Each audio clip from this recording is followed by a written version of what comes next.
Hi reception. Right, we've got a math session we're going to do today, and it's all to do with something called a tape measure.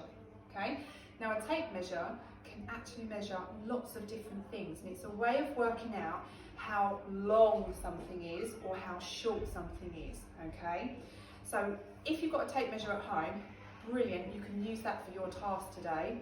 If you haven't, what somebody can do at home is to measure out using a piece of string or a piece of wool the same length of an emperor penguin, because your task is going to go and compare all your things at home to the size of an emperor penguin, which is 1.1 meters tall, which is the full length of my tape measure. My tape measure goes up to 1 meter up here, and that little extra bit at the top means that this is the size of an emperor penguin.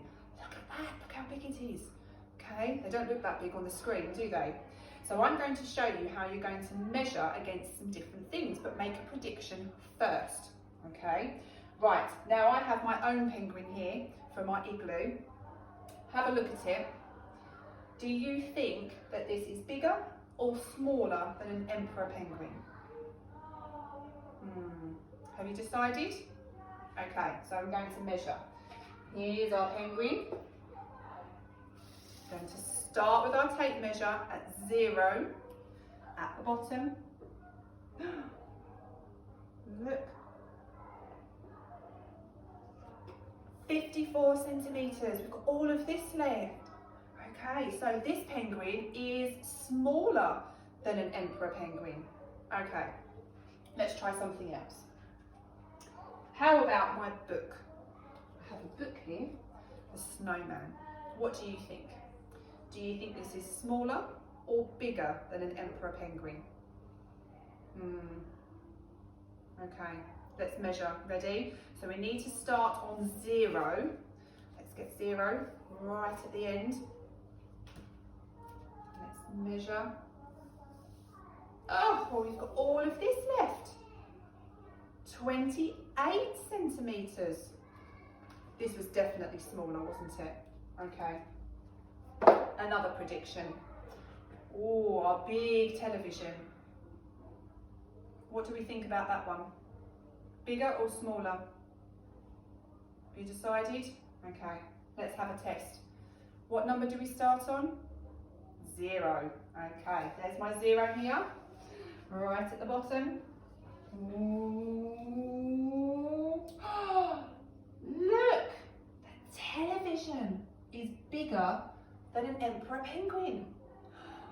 Were you right with your prediction? Okay, let's try another thing. Our chair. What do we think? Bigger or smaller than an emperor penguin? I know what I think. What number do we start at? 0. Well done. Let's find 0. Right at the bottom. Oh my goodness. 53 centimetres. Definitely smaller than an emperor penguin. Okay. What about Mrs. Hamilton? Do you think I'm bigger or smaller than an emperor penguin? Okay. What number do we start at? 0. Let's go. There's my feet.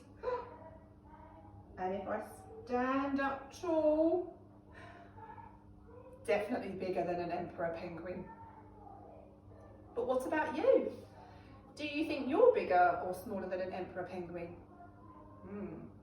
So what I want you to do is to use your measuring tape or your string or your wool, whatever is 1.1 meters in length, and I want you to go around your house and measure it against lots of different things, just like we've done here, okay? But make a prediction first. Do you think it's bigger or smaller than an emperor penguin? Then test it by measuring it. And I also want you to measure against yourself. Are you bigger or smaller than an emperor penguin? You could even check mummy or daddy or some of your brothers or sisters if you have them at home, okay? Have fun, and I look forward to seeing lots of pictures on Evidence Me or videos showing me all of your fabulous measuring skills. Enjoy. Well done, reception.